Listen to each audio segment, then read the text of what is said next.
അസ്സലാമു അലൈക്കും വറഹ്മത്തുള്ളാഹി വബറകാതുഹു. പ്രിയമുള്ള മുഅ്മിനീങ്ങളെ, മാതാപിതാക്കൾ നമ്മുടെ സ്വർഗ്ഗവാതിലുകളാണ്. അവരാണ് നമ്മുടെ സ്വർഗ്ഗവാതിൽ.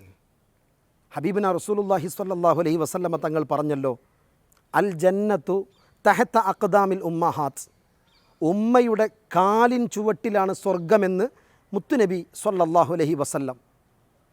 ഉപ്പയുടെ മുഖത്തേക്ക്, മാതാപിതാക്കളുടെ മുഖത്തേക്ക് കാരുണ്യത്തോടുകൂടി ഒരാൾ നോക്കിയാൽ ആ നോട്ടം കാരണം അയാൾക്ക് സ്വർഗം ലഭിക്കുമെന്ന, ഒരു ഹജ്ജ് ചെയ്ത പ്രതിഫലം ലഭിക്കുമെന്നാണ്.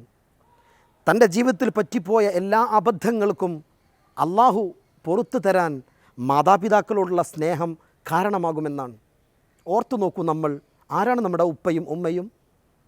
നമ്മളിപ്പോൾ വലിയ ആളായി മാറിയിട്ടുണ്ട്. ഇപ്പോൾ നമുക്ക് ഒരുപാട് ആരോഗ്യമുണ്ട്, ഒരുപാട് സൗന്ദര്യമുണ്ട്, ഒരുപാട് സമ്പത്തുണ്ട്, നാം ഒരുപാട് സ്ഥാനമാനങ്ങളിൽ എത്തിയിട്ടുണ്ട്. എല്ലാം ശരിയാണ്. പക്ഷേ നമ്മുടെ ഉമ്മയെക്കാളും നമ്മുടെ ഉപ്പയെക്കാളും നാം വലുതായിട്ടുണ്ടോ? ഉണ്ടോ സഹോദരങ്ങളെ? കഴിയുമോ നമുക്ക് നമ്മുടെ ഉമ്മയേക്കാൾ വലുതാവാൻ, നമ്മുടെ ഉപ്പയേക്കാൾ വലുതാവാൻ നമുക്ക് സാധിക്കുമോ? മാതാപിതാക്കളെ വേദനിപ്പിക്കുന്ന എത്രയെത്ര മക്കളാണ് ഇന്ന് നമുക്ക് ചുറ്റുമുള്ളത്. എത്രയോ മാതാപിതാക്കൾ ദുഃഖിതരാണ്. സ്വന്തം മക്കളെക്കുറിച്ച് വല്ലാതെ വേദനിച്ചുകൊണ്ട് വല്ലാതെ പ്രയാസപ്പെടുന്ന എത്രയെത്ര മാതാപിതാക്കൾ.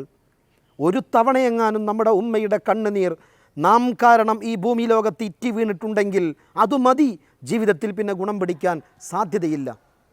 കൂട്ടുകാരെ, ഇന്നത്തെ ദിവസം മാതാവിനേക്ക് ചേർന്നുകൊണ്ട്, മാതാവിനോട് ചെന്നുകൊണ്ട് പൊരുത്തപ്പെടിപ്പിക്കണം. ഇതുവരെ ഉമ്മ എൻ്റെ ഭാഗത്ത്, ഉപ്പ എൻ്റെ പെരുമാറ്റം കൊണ്ട് നിങ്ങളോട് തോന്നിപ്പോയതെല്ലാം എനിക്ക് പൊരുത്തപ്പെട്ട് തരണമെന്ന് സ്നേഹത്തോടെ നമ്മുടെ മാതാപിതാക്കളുടെ മുമ്പിൽ അവതരിപ്പിക്കണം. മരണപ്പെട്ടു പോയ ഉപ്പയും ഉമ്മയുമാണോ, ആ ഖബറിലേക്ക് നമ്മൾ ഗിഫ്റ്റ് കൊടുത്തയക്കണം. ഖുർആൻ പാരായണം ചെയ്ത് അവരുടെ പേരിൽ ഹദിയ ചെയ്തുകൊണ്ട് ആ ഖബറിൽ കിടക്കുന്ന മാതാപിതാക്കളെ സന്തോഷിപ്പിക്കണം. അവർക്ക് വേണ്ടി ദുആ ചെയ്യണം. അവരെ വേദനിപ്പിച്ചുകൊണ്ട് മുന്നോട്ട് പോകാൻ കഴിയുമെന്ന് ആരും വിചാരിക്കരുത്. അവരുടെ സമാധാനം, അവരുടെ സ്നേഹം, അവരുടെ ഇഷ്ടം, അത് നമ്മുടെ ഇഷ്ടമായി മാറുക. എത്ര കണ്ട് അവർ നമ്മെ വേദനിപ്പിച്ചിട്ടുണ്ടെങ്കിലും നാം അവരോട് ക്ഷമിച്ചേ പറ്റൂ. അവരെക്കാൾ നമ്മൾ വലുതാകുന്നില്ല.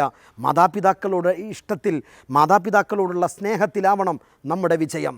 ഉപ്പയെ സ്നേഹിച്ചവർ, ഉമ്മയെ സ്നേഹിച്ചവർ ഒരിക്കലും പരാജയപ്പെടില്ല. എന്നാൽ മാതാപിതാക്കളെ വേദനിപ്പിച്ചവരാണോ, അവർ ദുനിയാവിലും പരാജയപ്പെടും, ആഖിറത്തിലും പരാജയപ്പെടും. യാ അല്ലാഹ്, നീ സമാധാനം നൽകണേ അല്ലാ, നീ വിജയം നൽകണം റഹ്മാനെ. ഞങ്ങളുടെ മാതാപിതാക്കൾ മരിച്ചുപോയവർക്ക് നീ സ്വർഗം നൽകണേ അല്ലാ. ജീവിച്ചിരിക്കുന്നവർക്ക് ദീർഘായുസ്സും ആഫിയത്തും നൽകണമേ അല്ലാ. ആമീൻ യാ റബ്ബൽ ആലമീൻ. അസ്സലാമു അലൈക്കും വറഹ്മത്തുള്ളാഹി.